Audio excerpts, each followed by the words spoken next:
Depuis toujours, l'homme consomme toutes sortes de drogues, pour se soigner ou pour son plaisir. Alcool, cocaïne, morphine, c'est dans le cerveau que toutes les drogues agissent. Aujourd'hui, la biologie est capable d'expliquer leurs effets au centre de nos têtes. Et l'étude des drogues permet à la science de mieux comprendre le fonctionnement du cerveau. La cocaïne et son dérivé le crack, les amphétamines et les antidépresseurs ont pour point commun de procurer de l'énergie, de la confiance et une certaine euphorie. Ce sont toutes des drogues psychostimulantes. Dans les montagnes d'Amérique du Sud, la feuille de coca est une plante sacrée depuis des millénaires. Sous l'Empire Inca, on la brûlait et on la consommait lors de cérémonies en l'honneur du dieu soleil.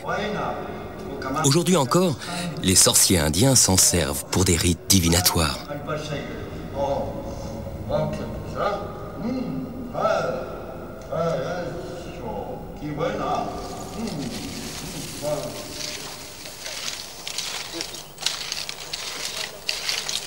En Colombie, en Bolivie ou au Pérou, la plupart des Indiens mâchent traditionnellement des feuilles de coca pour se donner de l'énergie, résister à la fatigue et couper la sensation de faim.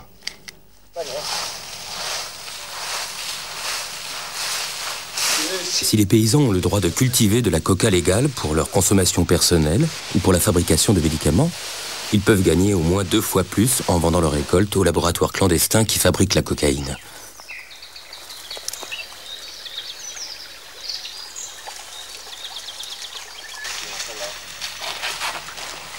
On estime aujourd'hui le nombre de cocaïnomanes dans le monde à plus de 13 millions. Avec 158 000 hectares de culture, la cocaïne engendre un trafic colossal qui brasse des milliards de dollars de bénéfices et met des pays entiers sous la coupe des narcotrafiquants.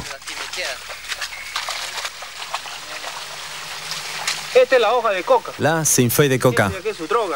Ce qui sort là, c'est la drogue. Là aussi. Quand on la piétine, la drogue sort. Regarde.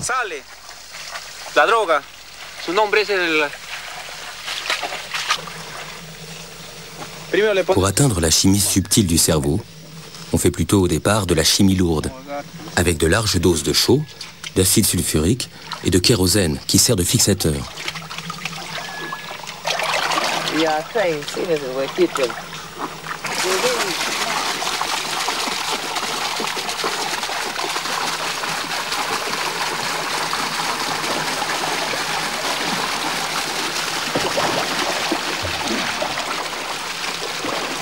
Vivo y en directo para que prendas pues estas notas, esto no se toma.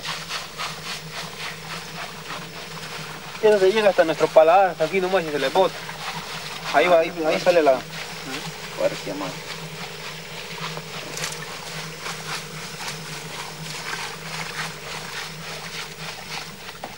¿Has probado el palo? Goûte, dis-moi si c'est amer.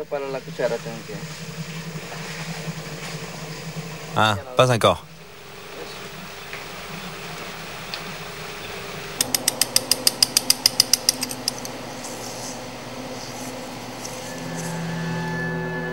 Go ahead, from your side, Gene, Viva.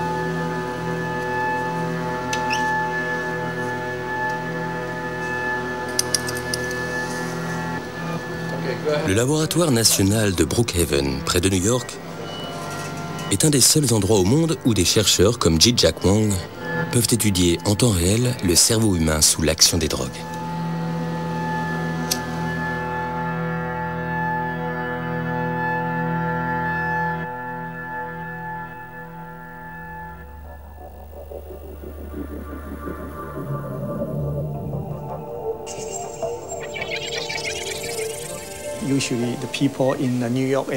D'habitude, les gens de New York se servent de pipe avec un filtre. Ils mettent une petite quantité de crack dans le foyer, puis ils se servent d'un briquet. Ensuite, ils inhalent. Ensuite, ils retiennent leur respiration et exhalent. Le crack passe alors à toute vitesse de la bouche au poumon et de là arrive immédiatement à l'intérieur du cerveau. À Brookhaven, on utilise surtout la tomographie par émission de positons. Ces rayonnements découpent virtuellement le cerveau pour identifier les zones activées par les drogues. Ici, on a pu montrer que le crack, un puissant dérivé de cocaïne, envahit certaines régions du cerveau beaucoup plus vite que la cocaïne en poudre ou injectée. Une vitesse qui explique la redoutable intensité des effets du crack.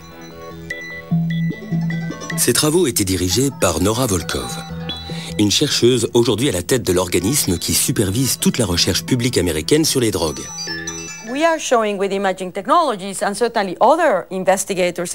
À l'aide des technologies d'imagerie et des recherches sur les animaux, nous et d'autres chercheurs montrons que l'administration répétée de drogues perturbe de façon fondamentale le fonctionnement du cerveau. Elle affecte la motivation. La motivation qu'éprouve une personne pour prendre des drogues devient alors extrêmement intense. Mais elle affecte aussi des zones du cerveau qui sont impliquées dans des opérations comme la prise de décision, le jugement, la capacité à contrôler ses actes. Elle affecte aussi les circuits de la mémoire, et pas seulement ceux qu'on utilise pour apprendre une langue, mais ceux qui sont impliqués dans le souvenir de nos expériences émotionnelles. À l'intérieur de la boîte crânienne, le cortex est la partie la plus visible. C'est le siège de nos facultés intellectuelles. Sous ces replis, dans une zone enfouie, se trouve le cerveau limbique, qui gouverne nos émotions et nos motivations. Ce cerveau émotionnel existe chez l'homme comme chez tous les mammifères. Et c'est ici que les drogues agissent.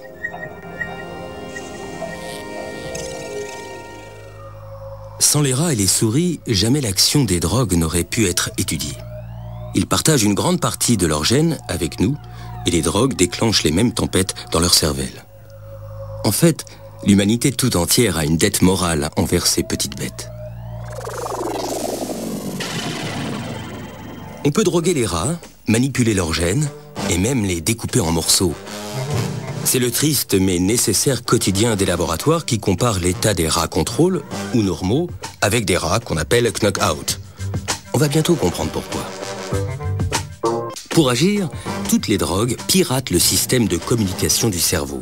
Car notre cerveau passe le plus clair de son temps à bavarder avec lui-même. Son bon fonctionnement repose sur un dialogue incessant entre nos 100 milliards de cellules nerveuses, les neurones. Pour faire circuler l'information, les neurones s'envoient des messages chimiques qu'on appelle les neurotransmetteurs. Que ce soit la douleur, le plaisir ou le rythme des échanges d'informations, les neurotransmetteurs régulent un équilibre subtil et complexe, dont dépend l'ensemble des fonctions de notre organisme. Entre chaque neurone, il existe un petit espace où règne une intense activité. C'est ici, dans la synapse, que les neurotransmetteurs agissent. Pour faire circuler l'information d'un neurone à l'autre, ils s'emboîtent dans les récepteurs qui leur correspondent.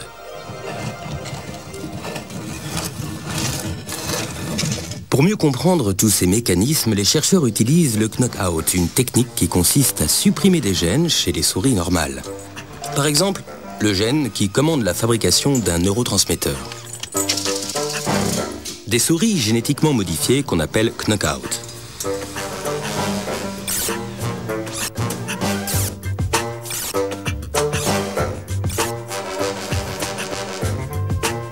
On connaît à ce jour des dizaines de neurotransmetteurs.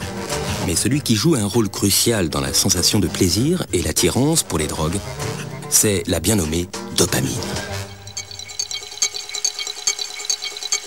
Voici à quoi ressemble la dopamine au microscope sous sa forme cristallisée et sous sa forme de diagramme chimique.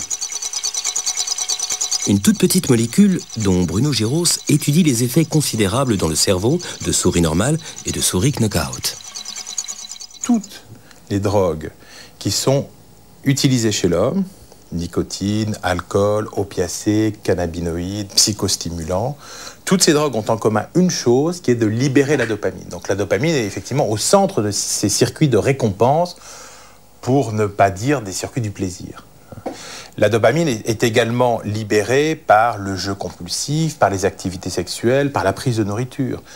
Et c'est d'ailleurs cette activité sexuelle et cette prise de nourriture qui sont importantes pour la libération de dopamine. C'est-à-dire que ce sont des comportements de survie qui sont indispensables pour la survie d'une espèce.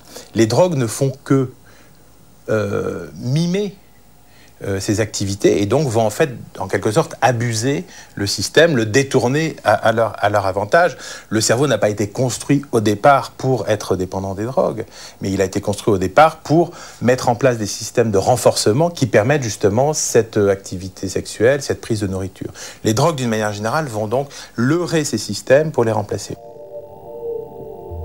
Le cerveau associe le plaisir suscité par la drogue aux réflexes élémentaires de survie. Manger, boire, se reproduire. Voici comment ce mécanisme fonctionne au niveau d'une synapse. Vous avez d'un côté la terminaison nerveuse de l'animal normal qui libère la dopamine.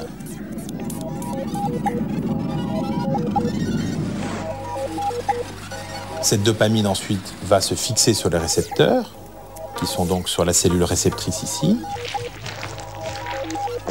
Et rapidement, cette dopamine est recaptée par le transporteur de la dopamine, ici. Donc recaptée et va regagner l'intérieur du neurone.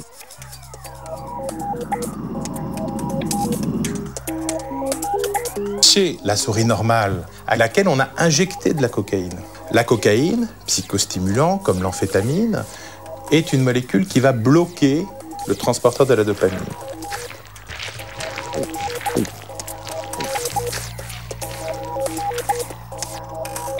Chez notre animal knockout, vous avez toujours votre terminaison ici, libération de dopamine, activation des récepteurs, mais plus de recapture.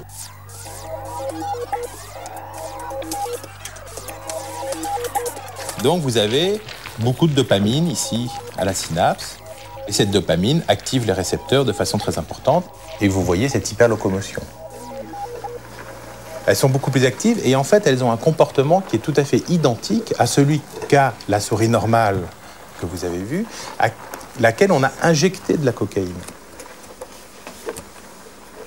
Une fois qu'on comprend ces systèmes, on peut identifier des leviers sur lesquels on va aller tirer pour mettre en jeu moins de libération de dopamine, plus de libération de dopamine, et ensuite aller chez l'homme et tester ces hypothèses avec des molécules qui sont à notre disposition ou qu'on va développer dans les années qui viennent.